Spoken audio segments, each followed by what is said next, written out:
Halika, i-level up po natin ang ating hamon de bola. Ang ating sangkap po ay paminta, asukal, pinya at laurel. Ni-slice ko lang po ang kalahati ng ham at pagkatapos po ay gumawa na po tayo ng sauce. Ilagay na po natin ang ating pinya, asukal, paminta, laurel, konting tubig at ang ating honey. Halu-haluin po natin hanggang sa mag-mix po lahat ng mga sangkap. At pag okay na po ay pakuluan na po natin ang ating sauce. Tayin lang po natin kumulo at lumapot. Halu-haluin lang po nating mabuti. Huwag po nating intayin na ito ay dumikit. Pagkatapos po, hintayin lang po nating mangamoy ang aroma ng laurel at pinya.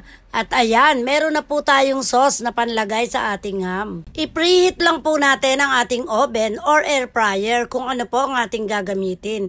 Pero kami po ay air fryer po ang aming ginamit. Kunin na po natin yung ating ginawang sauce at unti-unti po nating ipahid sa ating ham.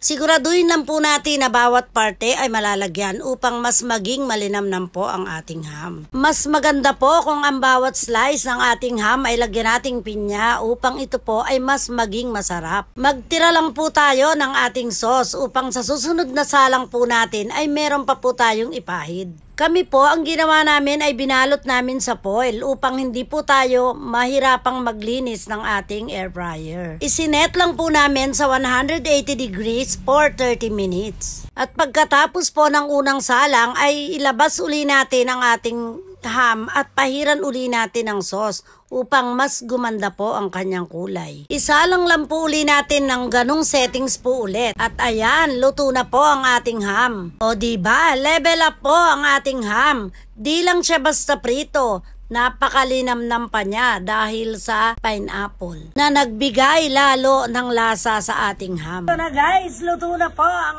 aming hamon de bola. Kain na tayo guys!